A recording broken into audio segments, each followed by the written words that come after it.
everybody, I'm Jason Shadrick. And I am Nick Millivoy. And we're from Premier Guitar, and we're bringing you the 100 Guitarists podcast, where we talk about the 100 guitar players that you should know about. And who are we talking about today, Nick? Today we are talking about Dr. Brian May, PhD. That's right. So Yeah, we have a the lot one to and talk only. about. Yes, we have a lot to talk about with about Brian May. But first, we've been overwhelmed with the amount of feedback and good wishes and suggestions for guitarists to stick on our list. So if you want to get at us, you can email us at 100guitarists@premierguitar.com, or you can text or leave a voicemail at 319-423-9734. We would love to play your voicemail on air, read your text message or your email. But if we don't get to it, we're sorry. We really do actually get a lot of messages. So we're trying our best to present a unique and thorough point of view on each player. That's right. Jason, I saw something interesting on television this morning. Yes, played on television. I'm doing a show called Waitress, and we went on the morning show in town this morning to play a tune. Yeah, So you looked good. You looked very TV pro. TV pro, that's the I was aesthetic. like, I know that guy. Going for. I know that guy on Exactly. YouTube. Yep, played acoustic guitar while three women sang a song, and it was all good. What guitar was that you were playing? A Breedlove. Okay. Don't know the model, just a Breedlove. It was a loner. Is it yours? No, it was a loner. Okay. All right. Well, today's episode is sponsored by Vox Amplifiers, who have been making tube amps since 1957. Those amps you know from artists such as the Beatles, the Rolling Stones, Tom Petty, and more, including the one and only Brian May. Vox amps are recognizable for their iconic chime and shimmer, for their clean tones or smooth mid-range or overdriven tones. And they also have new products such as the Real McCoy and V846 vintage wah pedals that recreate the original wahs from 1967. They also have the Amp Plug headphone amps with analog circuitry that fit in your pocket. Jason, I think you should take us shopping on the Vox website. Yeah, if you head over to voxampshop.com, there's really only one thing on my list. We're going to put a picture of it up here. Is it an AC30? It is not, although a worthy purchase. It is a tube amp scented candle. Okay, let me just rephrase that. It's a candle that smells like burning tubes. All right. It was made in partnership with Uncle Ron's Candles, because when I think candles, I think Uncle Ron. Right. This is the only thing that I want for my birthday, Christmas, anything else. And they only have they're a limited quantity. There's only 100. They made them for April Fool's Day. One per customer, so I'm going to have to use some fake aliases because one's not going to be enough. So if you head over to voxampshop.com and enter the code PGBM10, the number 10, you will get 10% off anything listed on the Vox Direct shop. And that code is good from July 1st through July 8th. That's right. I kind of have some concern that the reason we started this podcast is for you to get a Vox tube amp scented candle for free. I'm getting it. I have some concern about that. So I'm a little worried that if they send you one, that's it. Now, here you go, Nick. Does Uncle Ron's candle sound familiar to you in any way? Uncle Ron's candles. I can't think of a notable Ron in the candle space. Well, here you go. That comes to mind, so tell me. They are a small batch candle company based in the Port Richmond section of Philadelphia, Pennsylvania. No way. Yes. So you could probably just drive over to Uncle Ron's and pick one up. But yeah, they have amps, pedals, instruments, whatever you need. So head on over to voxampshop.com and pick yourself up something. And tell Uncle Ron we sent you. All right, so we're going to talk about Brian May, but I think, Brian May, a lot of guitar players on this list, Brian May is one of these guitar players that anybody who's listening to a guitar podcast has heard of. We can skip the finer details of Brian May's life because it's like, if you haven't heard Bohemian Rhapsody, let's say, if you haven't heard We Will Rock You, If you haven't heard "We Are the Champions," you have never. That means you've never seen Wayne's World, attended a sports event, Right. or listened to classic rock radio, Or watched MTV, or watched MTV, talked to another guitar player. So, yeah. But I want to start by asking you a question. Do you think that Brian May is the smartest rock and roll musician? I will say yeah, probably, but the only other rock star that I know who is on paper, as has conquered academia as much as Brian May is the lead singer of The Offspring, who also has a PhD and I believe like microbiology or something. Yeah, that's pretty impressive. And then also Milo from the Descendants, lead singer of the Descendants, he has a PhD in chemistry. Something about, I mean, I guess it's like these are all things way above me and way, very, very smart things. Yeah, I sort of can't fathom like doing any of those things and having this other deep musical life. And to me, it's like, I mean, I love the Descendants, Offspring is rad. But Brian May, it's like he elevates music, to such a high degree, and then is also an astrophysicist. Like, are you kidding me? That's insane. Yes. Yeah. How is there room in one life to do those two things? He also is into like stereoscopic photography. He's published books on that. What a varied life he's led. Yeah, he's all over the place, and I bet all of the like PhD rock and roll people have like a pretty intense group chat.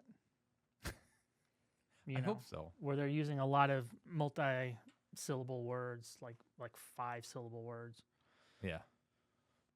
If you go on Amazon, keep it real simple. Go on Amazon, look up Brian May, and put in books, and just see what some of the things.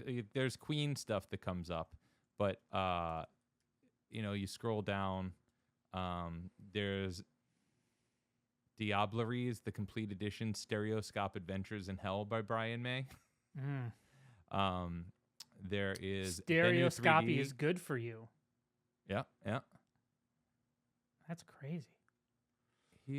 There's also a survey of radial velocities in the zodiacal dust cloud. That's a classic. I mean, some nights when I just want to wind down from a long day, I reach for my survey of radial velocities in the zodiacal dust cloud, and you know what? A couple chapters in, the whole weight of the day has washed off of me. Yep, nothing will put you to sleep like the dust cloud. That's true, man. Although for people, my brother-in-law is very interested in that stuff, and that would probably be like a great book for him. There's your gift right there. There it is. For whatever the next holiday is. So, something I've always thought about with Queen that's so interesting and unique among classic rock and their classic rock counterparts is how Queen had this like whole other second life as a popular band to people our age who weren't alive when they first hit. And it's like a varied thing, right? So it's like Vanilla Ice, obviously doing, taking the riff from Under Pressure is one thing. And then it's like, they're part of the conversation. And then Bohemian Rhapsody in Wayne's World is extremely related to the reason that I play guitar. The Wayne's World soundtrack, and then the two greatest hits albums, Classic Queen and Queen's Greatest Hits, that came out of that. Those were like some of my first like guitar focused listening that got me to start taking guitar lessons as a kid. How did you first hear about Queen? It was more like I'd known the songs before I knew it was Queen, and I knew it was Brian May. It was I feel like I had heard the songs before Wayne's World just on classic rock radio, but as a kid and your parents are playing classic rock radio in the car and they're driving you to school, it's like song comes on and they just kind of move on, and it just kind of, after you hear it a couple times, it kind of sticks in your head, the sound of the song, but not necessarily connecting it with an artist or a guitar player. But yeah, probably around the Wayne's World time is when I was zoning in a bit more. When that came, and it was such a guitar. I mean, so that was '92 when Wayne's World came out. That was a couple years before I started playing guitar. So it wasn't like the Wayne's World movie and all that was a turning point, but it was definitely like piqued my interest and all that. Yeah. And speaking of how a first exposure to Brian May, we have Nathaniel Murphy from Chicago Music Exchange. I'm sure you've seen him on Instagram, playing ridiculous solo guitar arrangements of songs. He does a lot of demos. You know, there's a great video if you've never seen of him playing an Oasis song for Noel Gallagher with the acoustic with the B bender. One of the great all time Instagram videos. So he called in, and we wanted to get a UK perspective on this. So we had to call up Nathaniel, and he told us about his first exposure to Brian May. Hi, Jason. Me again, Nathaniel.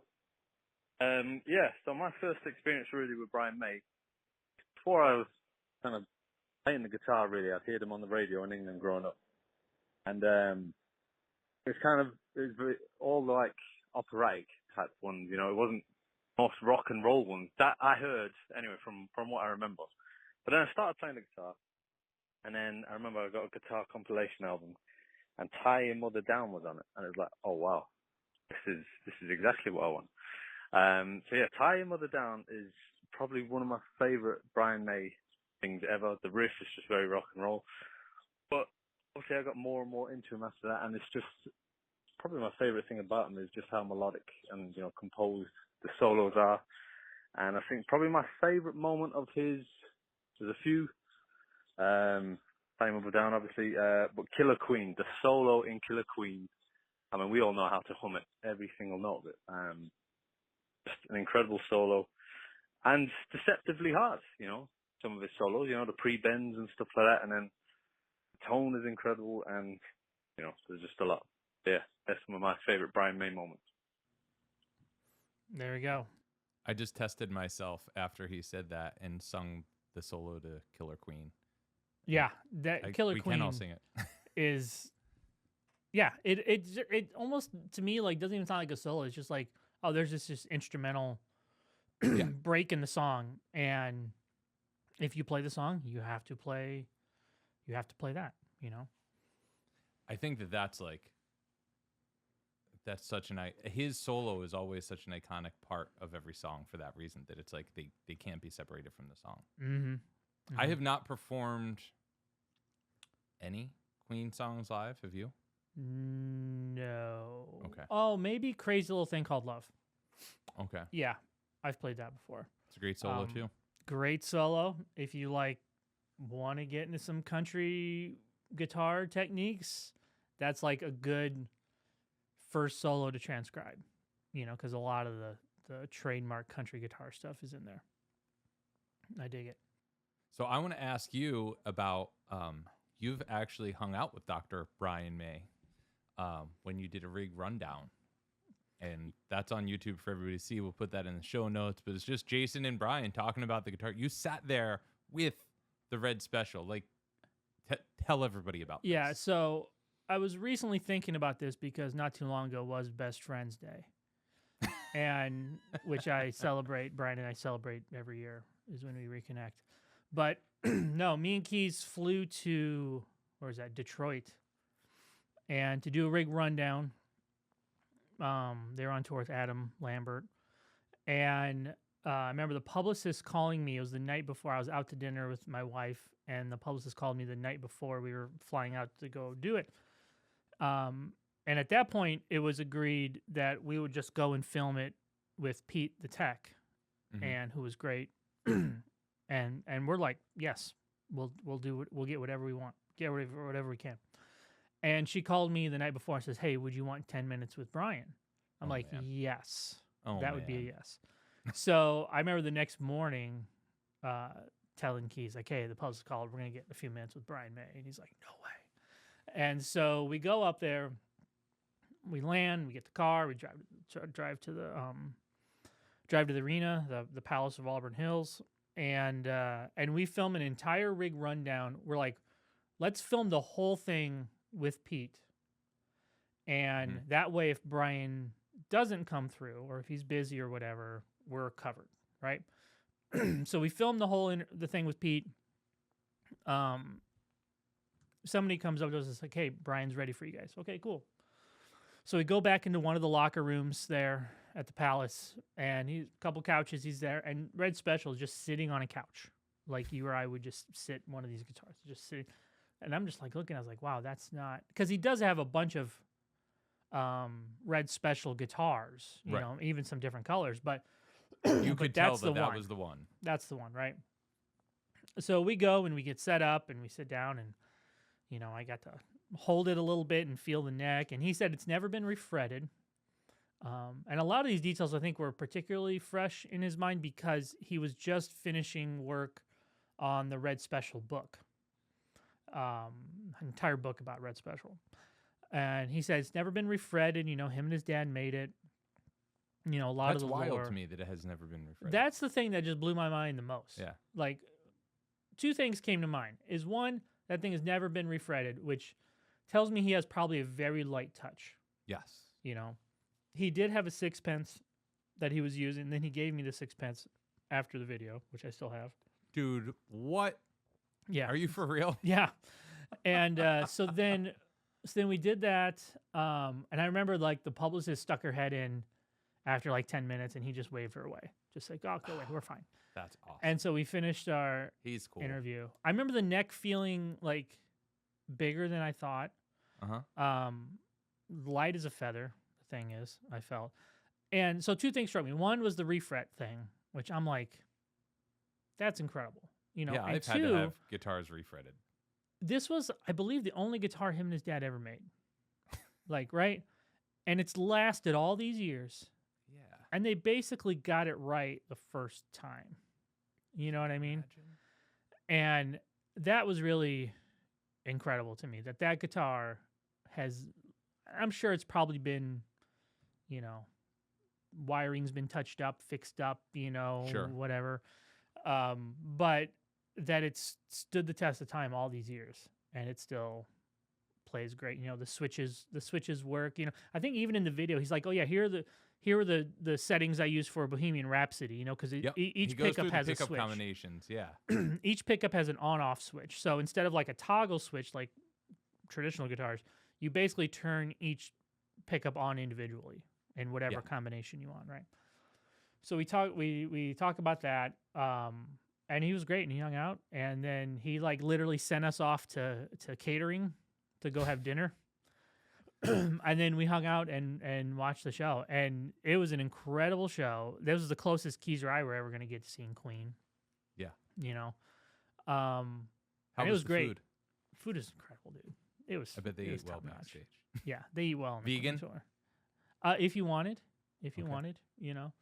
There was no like overarching mandate, you know. We sat there, and then we go to take all of our stuff out to the car, and we're like high five, and we're like, "Oh, that was so great!" And then we open up the trunk of the rental car, we put the camera and stuff in, and for some reason I dropped the keys in the trunk of the car, and we closed the trunk.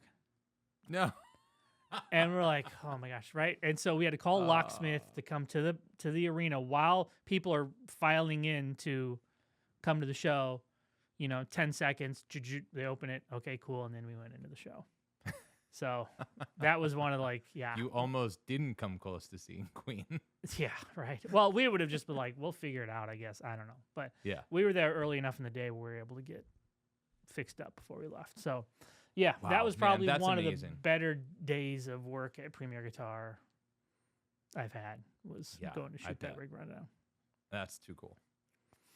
So let's talk about the elements of his sound. So the Vox, so the Red Special guitar, yep, that's kind of a unique thing on its own. But his rig isn't like overly complicated. And he had, I want to say 9 Vox amps there. I think he's running 3 at a time. Mm-hmm. And then he's able to maybe switch 4, and then one set was backup. You know, one set of 3 were backups. So, but I got to stand in front of them while they were sound checking. We got to kind of stand near them, and they are ripping hot. Yeah, You know, I bet. And I bet it's ripping just like hot. massive And with to 3 get amps like at a time. the stereo field because of his delays, how he uses the Mhm. delays on each side, was it was something to see that in person. So that was really that was a pretty distinct memory. And then in the show that night, I mean, he was, they played all the hits, everything you wanted to hear at a Queen show, confetti from the ceiling, the whole thing, Bohemian Yeah. Rhapsody, everything. I mean, it was really, really great. So with the Red Special and the Vox, I feel like no other guitar player's tone comes close to sounding the way that setup sounds. Like his tone is so it's so simple to say that it's like I could hear, only a couple seconds of his playing and know that it's Brian May. But it's like he has such like a mid-rangey, warm, full tone, and everything, not everything literally, but so much of what he plays is double tracked or harmonized that it's like it's just this big cozy tone that he uses, but it's not big frequency range. It's a real mid-rangey kind of sound, and it's so unique to him. Yeah, and that it was really, I mean, I never really connected with Vox amps, and then I remember after doing that rig rundown, we had an AC30 come in for review of some variation, and I took it to a gig, and I was like, oh, okay, like taking it to a gig and opening it up a bit, Yeah, and really experiencing that between whatever guitar I was playing at the time and the amp, like that connection, like that really kind of opened my eyes a bit more in my ears to what a Vox kind of really sounds like. And for me, I tend to like Voxes for rhythm tones more than lead tones. But that mid-range, chime bite that a good, classic Vox AC30 or AC15 or AC10 or whatever, is really something that you should not sleep on. Go out, play Vox AC30, crank it up. Yeah, I feel like a lot of people when they're like doing their thing and getting their amp game together, myself included, like you get your Fender sound, if you want a high gain sound, and you're like, cool, I got everything. But the Vox thing is its own unique sound that it, especially, back in the day, appeared on so many records and so many people used, and like so often I find myself drawn to players who play Voxes, but yet I've never owned a Vox. Maybe that should be the next amp I buy. That might be. So what's your favorite riff? What's your favorite Brian May riff? God, favorite Brian May riff. I was thinking about like how pummeling his riffs are. Like, there's when you talk about Queen, it's like it's easy to talk about like Freddie Mercury's sound to like what he brings to the band and the type of songwriting, like the ballady kind of stuff, the really grand kind of stuff. But like, man, songs like Keep Yourself Alive or Sheer Heart Attack or like Nathaniel said, Tie Your Mother Down, like those songs rock so hard. And they have this like galloping kind of feel. Some of them have this galloping kind of feel that's like so signature Brian May. I don't know. Any of those songs really are like probably my favorite riff. Like Sheer Heart Attack is like, I mean, there's a reason Metallica covered it, and there's a great video of, I think it's from the Freddie Mercury tribute concert with Queen and then James Hetfield and Tony Iommi playing Sheer Heart Attack. We'll put that down in the links, but that's a ripping rhythm riff to play. I mean, that one's it's great. really good. It's really good. It's really good. So harmony, overdub leads is another hallmark of Brian's sound. And sometimes overdub, sometimes he's just using, very well-placed delays. Yeah. To create that harmony sound. And that was one thing in the rig rundown. I mean, they had the delay set to like the millisecond. Yeah. They're like, for this song, we're going boop boop and here and do there, and once everything kicks off, it's gonna be all right in time. And yeah, that to me is like anytime I hear any kind of guitar harmony, like that, done with a delay rather than a looper or rather than with another guitar player. That to me, I feel like is one big contribution Brian made to the art of guitar. Yeah, I think Brian May's like harmonized guitar thing is the thing I think about the most with Brian, and the thing where like I don't know, I am so drawn to that sound. I think he's the best guitar harmonist. Can we put the fake award right here? I'm going to put best guitar harmonist. There That's you go. mine. What's yours? I mean, that's up there. Best hair in rock guitar is way up there. I mean, I'm glad you said rock guitar because we have to leave space for Matheny in the jazz guitar category. Oof, yeah, no kidding. Probably something tied to, I'm struggling with the right phrase, something tied to like best DIY project in guitar history. I mean, that is really good. You know, because I'm trying to think who else made their own guitar that they were like, Eddie Van Halen didn't make Frankenstein. Right. You know, like most of the people didn't. He assembled actually, it. He assembled it. Like yeah. Les Paul and the Log, you know, that I guess could be one. But yeah, I mean, I would say, you know, best guitar handyman of all time. Yeah. You yeah, know. I think that's a good one. But about the Guitar Mini thing, something that I hadn't thought about until the other day, just thinking about this, is that the Guitar Mini thing is there from the beginning of Queen's discography. So the first track on the first Queen album, the self-titled album, is 1973's Queen, Keep Yourself Alive. There's Guitar Mini parts all over that. And it's just like he had that dialed in from the get-go. And that's so impressive. And especially just like that album, they arrive fully formed. They sound like Queen. There's no like, oh, they had a bluesy period or something. It's like, nope, they showed up, they record that album, and it's very obviously Queen from the first 10 seconds of the album. And I think that's so rad.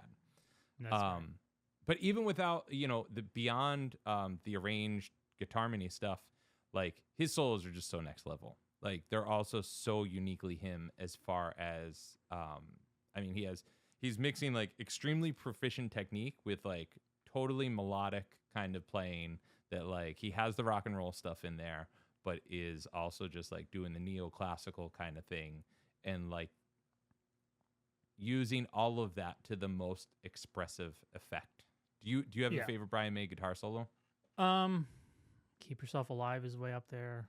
I mean, Keep Yourself Alive, Killer Queen, and Crazy Little Thing Called Love are like none of them are super difficult, I would say. You know, not like an Yngwie or an Eddie Van Halen solo, but much like Gilmour, like you really, when you learn one of those solos, you know, you really kind of get a sense of where he was at phrasing wise and how he kind of placed notes and doing that. I mean, to me, like there's a handful of guitar players that I think everybody should like just learn one of their solos, whether you're like a massive fan or not. And Brian May's definitely, you know, yeah, totally. Like the Killer Queen, like just Killer it's Queen not a so difficult thing, but you can sing along with it, and it kind of connects your ear and your fingers a bit more than just playing ripping, you know, shred licks or whatever. Teaches you where to place bends. Yes. And how to just like perfectly articulate and nail bends. I think for me, my favorite is probably Somebody to Love. That's just such a great melodic solo. And it gets like, when he goes up for the high notes at the end, like that solo really peaks. And I love that one. Yeah. All right. We have another voicemail from former guitar player editor Matt Blackett, who we work with here a bit at Premier Guitar. He actually has interviewed Brian at least maybe a couple times, but Brian is like his favorite guitar player of all time. So I had to ask Matt, I'm already telling you now, when it comes to the Eddie Van Halen episode, we're bringing him back as well, because Matt's probably one of the biggest authorities on Van Halen that I know. So here's Matt Blackett with his thoughts on Dr. Brian May. Hey, Jason. Matt Blackett here, calling to talk about one of my favorite things to talk about, and that would be the esteemed Dr. Brian May. The first Queen record I ever got was News of the World, and that obviously has the massive hits of We Will Rock You and We Are the Champions. But two of my favorite songs on that record are All Dead, and It's Late. So All Dead, which is actually sung by Brian May, features what I consider to be one of his greatest guitar choirs. He told me it's like 10 or 12 tracks of guitar that make up that gorgeous interlude. So if anybody hasn't heard it, you need to hear it. You need to hear it right now. He also said he does not consider himself to be a great singer.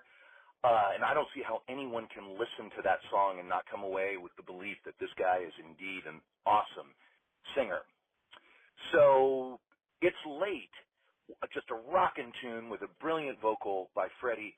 That features two-handed tapping in the solo section.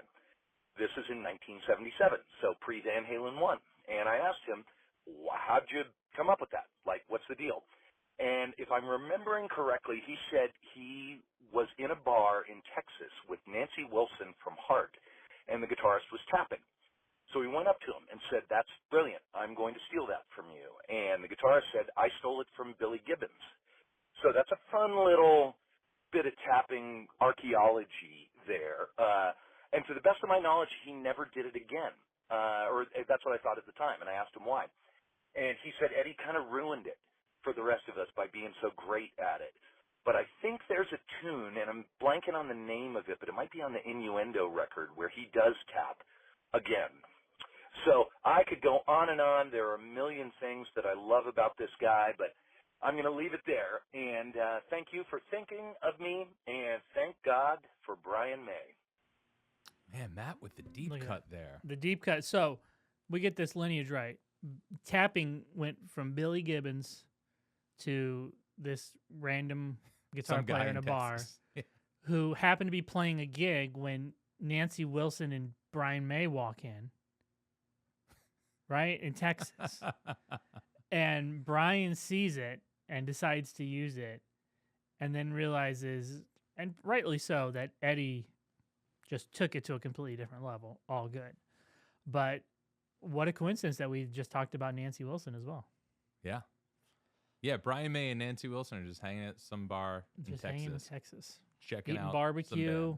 Yeah. You know, watching some band play. Well, let's talk about the non-Queen stuff that Brian has done. And one of which this one just got a reissue last year, was the Starfleet project, which was basically like one big jam session.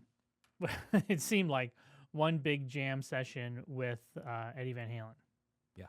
And to me, it is some of my favorite Eddie Van Halen stuff, because it was you know, it's famous. Eddie always says that his biggest influence was Clapton, and it can be at times really hard to see or hear that influence when you're listening to Van Halen stuff. But on this Starfleet one, I think he lets that side of him out quite a bit more. Yeah, I don't really know that record very well, but I listened to it yesterday and spent some time with it. I'm not a fan. I mean, it's like... But I agree with everything you just said. Yeah, and it's like some of it is literally just blues jams. They're just jamming. Which is fun. It's fun to hear these guys jam. It's his historical curiosity. Yeah, and in the reissue that they just put out, they basically put out every note they played on that session. Like, take 2, take 3, take 8, take 12. Like, everything they did, they just opened the vaults and just put it all out there, which is great. That was my problem, though, is like come into it for the first time where I'm hearing everything. By the end, it was like, oh, man, that was so much. Yeah.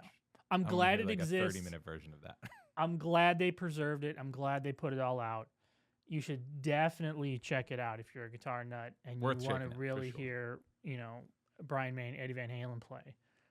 But both of those guys, like it's interesting, like what you said about like Eddie saying Clapton is like, you know, primary influence there. It's like, but I hear more Brian May in Eddie's playing a lot of the times, because it's like that composer, that lead guitar composer sort of thing.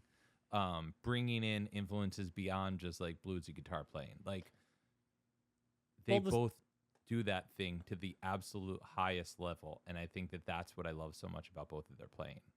Yeah, I mean, like when you think of Eddie's solo on "Ain't Talking About Love,"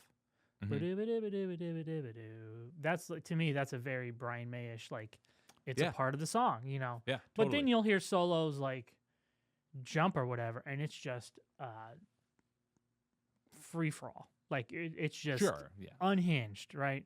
And that's the part that I think where their styles kind of differ a little bit. You never really hear Brian,